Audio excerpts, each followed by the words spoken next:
Okay, everybody, today we're gonna paint. This is my first time doing a video, but I thought it would help to see it up close. One of the things when we use liquid watercolor paint like this is the more water there is, the more that the paint spreads all over the place. So we're gonna try to control the paint in a couple of ways today. So when you get your brown paint, we're gonna begin with the Sloth. I might even put this right in the middle of his belly so that it stays away from the edges. Take a little bit of water and begin smoothing this out. Now, when I'm in the middle of the belly like this, I'm not so worried about getting outside the lines, and I can go slightly faster, okay? But as I get closer to the edges, I want to hold the paintbrush real carefully like this, and I want to really slow down, just like I'm trying to color in the lines, really carefully. Like this. And I always want to pull the paint back toward the center because that will keep it off of the sky. Okay, like that. And then if I have any funky lines I want to smooth out, just a little bit of water will smooth that out. And I can keep pulling the paint where it's puddly to some of my other areas, because the less puddly it is, the less chance that it's going to start seeping in places we don't want it to go. Also notice that the more water there is, the lighter the color. See the difference of this paint just put on here and this one with the water? So I can do my outlining very carefully, pull the paint toward the middle, and I want to lighten that up a bit with a little bit of water. Very carefully. Pull it toward the middle, okay? And I'm going to keep going. Slow and careful on the edges. Pull it toward the middle. Slow and careful on the edges. Pull it toward the middle.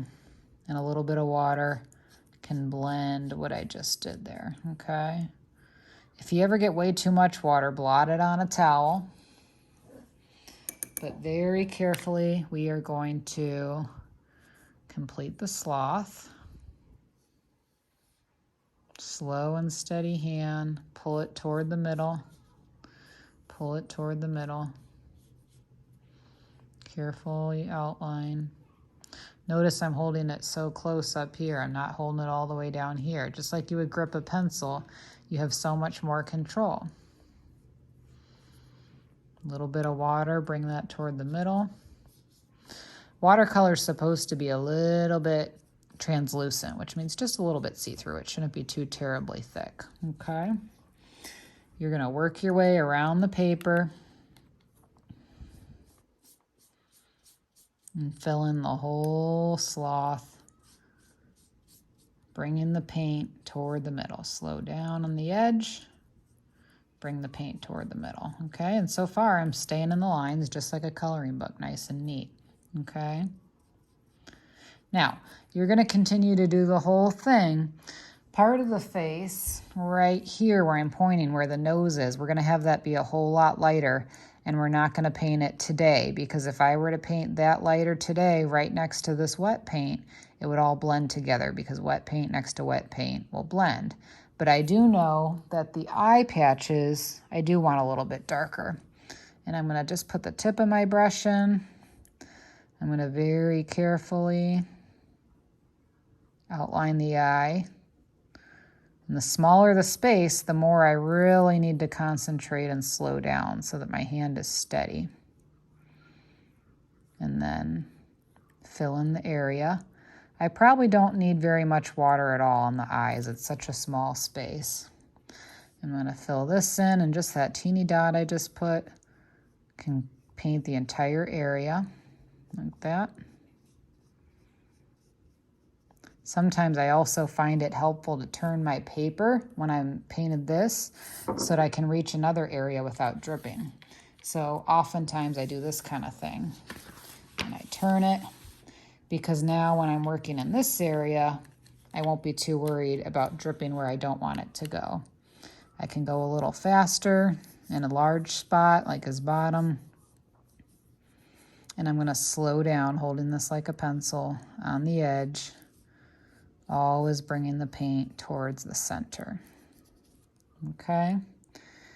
Once you have your whole sloth done, then for today, we can move forward to the leaves.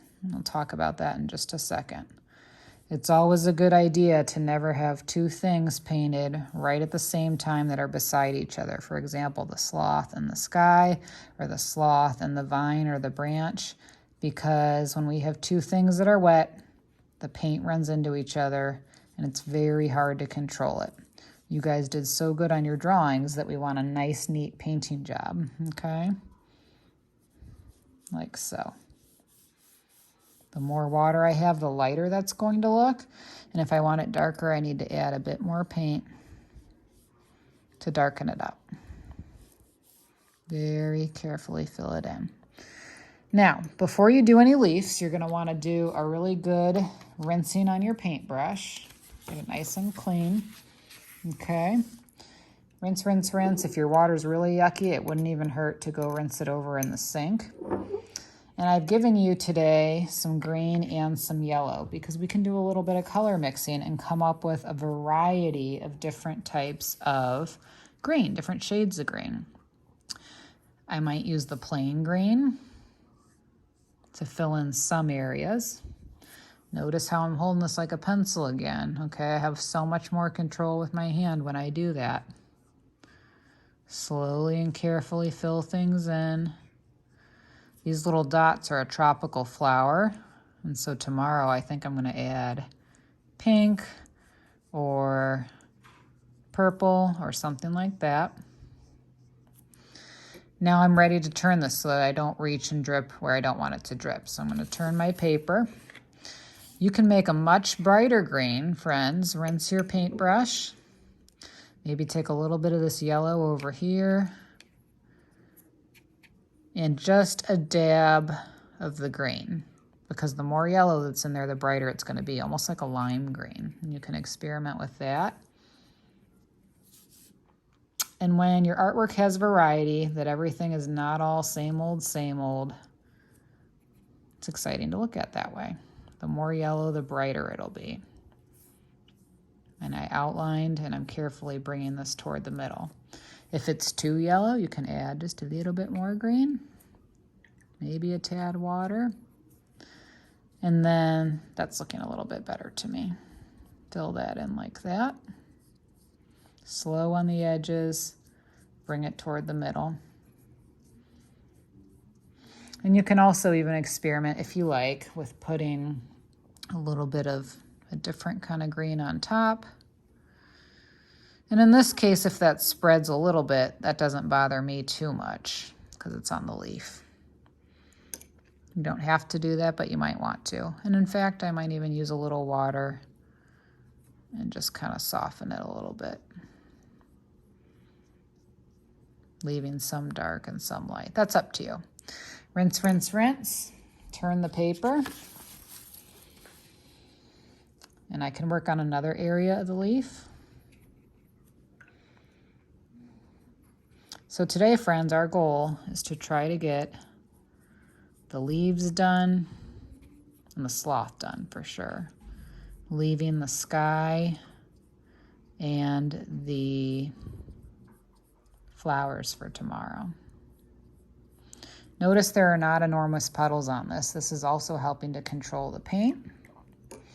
If there's any time left and the paint has sunk in like it has here, it might be a little bit damp, but it's really not soaking wet. I could begin the branch or the vine if I want to. That'll be your choice if it's a green vine or if it is a dark colored branch. Remember that in the middle, I'm not so worried about it getting out of the lines, but toward the edges, I'm really gonna slow down slowly and carefully to paint the vine. And I'm even gonna experiment, I think, with just a tiny, tiny, tiny amount of brown to make this color look a little bit deeper, a little bit more earthy.